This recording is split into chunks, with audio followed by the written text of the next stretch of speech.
Kaya maaga siyang namatay. Tapos, kaya, asawa ulit yung mama ko sa papa ko, 1979. Tapos, ngayon, yan ako, 1980 ako. Ganon. Yan yung story ko. So, yan kasi yung papa ko, basa yan ng basa, World War I, World War II.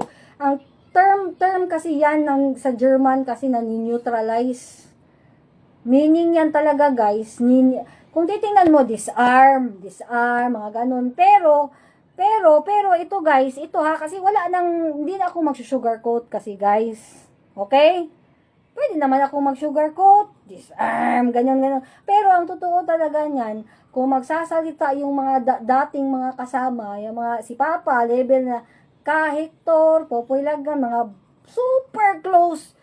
Ako guys, ang maaalala ko lang talaga guys, sa pagkabataan ko hanggang ngayon, balik na ako ng salita, Popoy Lagman, Uncle Popoy Lagman, love na love ako, Pretzel, Hector, Mabilangan, love na love ako, kakargahin talaga ako niyan. May pasalubong yan sa akin, biskutso. As in, love na love ako, puro yan mga close, masyado ni Papa. Noong unang panahon yan, guys. Pero, bakit love na love nila si Papa? Kasi mayaman si Papa, guys. Pwede yan siyang Joma season, angkan silang mayayaman, pwede na hindi sila may mga sasakyan yan. Kamotor nga yan, kapatid ni yung Commander Bravo na nagmumotor-motor, kamotor, mga best friends, mga mayayaman doon sa Iligan. Gusto ko sanang mag-segue ng mga apelido, hindi ko na lang isasabi muna. Oo, pwede yan. Sama-sama pa siya sa mga aktivista, nakikipaghirap, nakikipagpatayan sa mga pobre, mayaman yan, kaya bibilib sa kanya yung mga tao na mga pobre, mga mangingisda, mga magsasaka, kasi sa totoo lang, mas mataas yung respeto mo sa mga ganyang level ng status, ilustrado, di ba? Anak ng pamilya ng mga colonel, mga general, Villasilio sa Ilocos, tapos, nabigyan din ng posisyon sa DENR, kaya malaki ang sweldo ni Lolo. Tapos, nakapag-aral yan, Lasal, Adamson, Ateneo de Davao, St. Peter's. Tapos, yung uncle ko din, yung babae ko din na tiyahin, puro yan, yung hutong niya, yung class niya, hindi, tinan mo mga best friends niya, ang background, mga magsasaka. Pero friends niya pa rin, di ba? Kaya gusto, love na love si Papa kasi hindi yan ang mimili ng mga kaibigan. Tapos kahit magsasaka ka pa, kahit wala kang lumad ka pa pinag-aralan sa Compostela, dyan sa ipagtatanggol ka niyan. Papatay yan para sa'yo, yan yung Papa ko. Kaya legend siya. Tapos tahimik lang yan, ayaw niya ng recognition, secret lang yan palagi. Oo, kaya nga ninja eh. Kasi secret lang yan siya. Dapat yayatapin niya yan. Wala nang... Kasi actually, maraming tinuro yung papa ko sa akin. Maraming tinuro yung papa ko sa akin na hindi ko na lang isabi. Magamit nyo pa. Hindi ko na lang isabi. Isasabi ko na lang to sa mga basta. Quiet na lang muna ako. Maririnig mo yan sa mga batch nila. Mga 1940s na mga tao na ngayon, yan nga, kakaedad na din ni Aguila. 1948 man yung papa ko. Kuha niya yan, hindi ko alam ha, kung meron bang ibang nagsasalita din sa kanya, yung mga wide reader na mga aktivista na NPA, naggaling sa mga mayayaman angkan, neutralize ang tawag nila. Siyempre, ang mag-organize ng mga NPA sa kabundukan, political officer, galing talaga yan sa educated. Usually, nakapag-aral sa mga universities. Diba? Word niya yan, guys, yung neutralize. Meaning talaga niyan, walang sugar coat, tapusin talaga. Diba? Bakit mo hindi pa yan tatapusin? Magkayagaw lang yan. Mayroong mga bagay ba na kung bubuhay, kung anuhin mo pa yan, maraming madadamay na mga good guys. Di ba? Ayaw ko na lang ipatuloy kung anong ibig kong sabihin. Yan yung turo din ni Papa. Kung mayroon mga walang hiya, hindi na yan dapat pinapatagal. Term niya yan, yung neutralize. Kasi sa World War II yan eh, na libro, ipang-neutralize yung mga dapat. Di ba? Naalala ko na lang, kaya gusto ko doon itong babae na Agila. May future to. Kahit ganyan yan, sabihin nyo, lutang o ano yan. Pero may future siya. Kamay na bakal. Bakit mo ba yan bubuhayin? Kung wala, tanggal ka agad. Di ba? Nagets nyo? Kaya kayo nagka-problema dyan sa 4A. Ang dami nang dapat tanggalin. Kung ayaw nyong iatap, tanggalin nyo na lang. O walain nyo na lang dyan. Inaano nyo pa rin. O kaya kayo nadamay-damay. Kaya mababastos ka talaga ulo. Sasabihan ka talaga ng resign, wala kang hiya, mga ganon. Kasi may mga bagay na nakapaligid sa'yo na ang dapat desisyon yan, walain na yan. Kasi nadadama yung mga good guys. Kaintindihin nyo guys? Kung gusto ko pa tong ipalawig kahit saang aspeto, kahit anong grupo, kahit anong organisasyon, kung merong isang tao na magdadala lang ng pangit, wag mo na yan anuhin. Bakit mo pa yan? Madadamay pa yung mga mabubuting tao dyan. Mapapahamak pa dahil dyan. Bakit pa yan pinapahinga pa? Di ba? Prangka-prangka lang. Kaya isasabi ko sa inyo, word yan ni Papa ang neutralize. Bata pa ako, naririnig ko yan sa kanya. Meaning yan, finish na. Pipinish yan. Di ba? Hindi na tayo mag-sugarcoat. Ngayon, mga bago na, itong time ko na, kabatch ko na, makausap ko na ng mga kernel, kausap ko ng mga general, liquidate ang tawag. Oo, iatap. Niliquidate na. Diba? Oo, noon, galing yan sa aktivista, sa NPA yan, galing ang neutralize, ginaya yan ng mga lespo, neutralize ang gitinerm. Ang book nga, sa totoo, galing nga yan sa NPA ang book eh. Tapos ngayon, nagaya na sa mga official, book na din ang tawag, PMA at PNPA. Diba? So gets nyo na guys, nahatid ko na sa inyo. Huwag na tayong mapaligoy-ligoy pa. Ako, insider ako. Bilong ako sa judicial notice ako level. Common knowledge ako.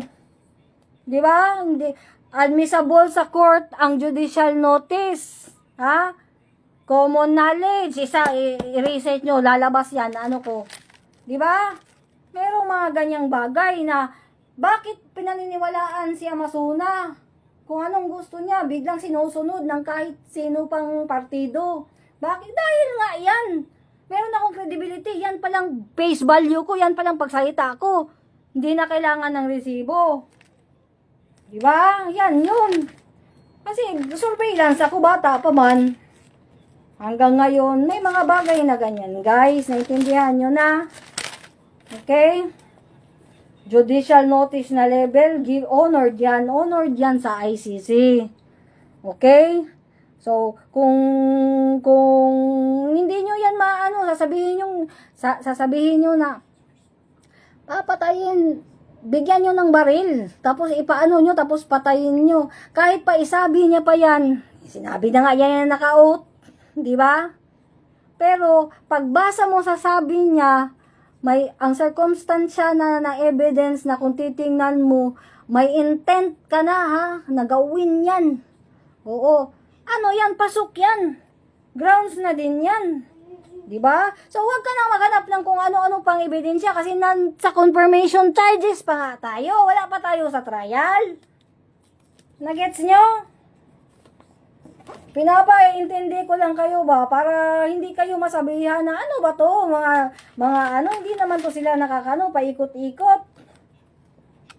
'Di ba? Imbis mag-focus kayo paano i-depend 'yan. Paano niyo 'yan madidepend na hindi niyo i-rebut yung accusation ng prosecution? Diba, doon kayo mag-focus. Hindi yung pang-focus na parang nasa tindahan ni Aling Maring nagkakain ng doon. Diba? Ito isasabi ko. Para hindi kasi ito talaga yung reason bakit ako nagla-live ngayon. Itong believe man sana ako dito. Love ko din ng mga to. Kasi hindi naman nila ko inaano eh. Kaso lang, ito lang, isasabi ko lang sa'yo ha, ito sa, mayroon akong ninanakit sa'yo, pero wala naman, di naman tayo kakilala, gano'n. Nag-segue na ako 2023 pa about nila land grab si Kunyo, patayan sa lipa. Wala ka lang, tahimik ka lang. Prinsip mo yung, yung crony din sa totoo, sa babae yan, sa asawa yan. Sa asawa yan, sa nanay yan ni Ulo. Yang, kaya tahimik ka lang. Prinsip yan Boy AA. Prinsip yan ni Boy AA, yung V na taga-isda. Diba? So, wala ka din kasi tahimik ka sa mga ganyan kahit tinatarantado na yung mga tao. Siyempre, wala man kaming pera, wala man kami, naisahan kami Ay, budol nga yan, grabe ka budol. Imagine mo, gamitin yung mga sariling anak pambudol. Hindi ko na lang isasabi yung level na pang exchange na level na kakadiri. Hindi ko na lang yung isabi. Kakadiri talaga. Okay, ganyan yan ka, walang hiya. Oh, di ba? Ilang beses ko na sinasabi, yung babaeng yan, October 29, 2024, tingnan mo, tapos nakagulo, November 1, 2. Di ba? Hinintay lang yan na ma-actual talaga siya na TNT. Yan yung titingnan nyo dyan. Diba, yung babae. Pareha pa naman yan ng, wala akong, hindi ko, kasi hindi naman ako inaano nitong wala naman ako. Actually, believe na ako sa kanya marunong din siya magsalita pero actually guys, pare-pareha kasi sila guys. Pare-pareha sila ng mukha, pare-pareha sila ng height, pare-pareha sila. Pero, magaling lang ng konti tong isa. Kasi, diba, about sa politika. Itong isa, wala, zero talaga guys. Ito si TNT. Diba? Yan din yung ano ko ba, kung totoo kang concern, ikaw man nag-appoint yan na ambassador sa Amerika, si Faves. Diba? Oh. Ikaw man nag-appoint yan, kung totoo kang concern sa akin. Diba? Bakit nyo pa yan? Kasi pangit man, siya yung nagpirma, runner pa yan. Hindi ko na lang nga sinabi, pang below the belt na nakakadiri ng pinagagawa niyan. Na level ng sinasabi ni Bogris na style na yung sa isa-isa, level yan yung ginagawa. Hindi ko na lang nga sinasabi. Kasi pang na talaga, pang super duper na talaga na Sus ko, kadiri yan, yung babae na yan. Hindi ko na lang kasi personal na masyado. Ayaw ko din super talaga na napahiya. Sinasabi ko na lang, about na lang sa mga papers na lang. Bakit ayaw nyo yung bakit? Parente ba na tinood ni mo? Ha? Kasi Gonzales din ang apelido. Hindi ko rin alam. Kasi hindi naman kahit pareha ng apelido, hindi naman kamag-anak, di ba? So ano yan? Sino ba nagpo-protect siya diyan? Ito bang team ng Agila o team ba ni na Ulo? Actually wala man si Ulo niyan kasama. Ang kasama niyan yung ahinti ng buhangin na tao ni mayaman na kasi masyado yan ngayon guys, yung tao ni maliit na babae. Mayaman, super yaman. As in, yung may tanil, yung tamang mataas na kahoy. Attorney niya yan yung adik na abogado. Diba? Ayaw ko nga yan isabi, kasi ayaw kong ma-upgrade tong si TNT, kasi gusto ko yung level lang ng pagka-runner na props. Kasi kung sasabihin ko siya na girlfriend kasi siya ni matataas kasi gusto man yan, wanna be POK kasi yan, kasi akala niya kung POK or girlfriend ng mayroong asawa, gwapa, ikakaganda niya, di ba? Na hindi, sus ko, as in, alam mo yung gasol, yung pugitan, liit-liit, walang liig, walang, di ba? Ay, kaya ayaw kong magsabi na girlfriend siya nitong si kitong Escalante, at saka ito si Balde Rams. Ayaw ko kasi magiging upgrade na pang POK style siya. Kasi girlfriend, sabi pa lang, ikaganda pa niya. Ayaw ko, gusto ko yung level na sinabi sa akin ng mga ng mga intel ko na props yan, runner pa yan, literally runner talaga. Hindi lang runner sa mga pangganyan ng mga paglalangrab, runner talaga na runner. Bakit hindi nyo yan inaaksyonan?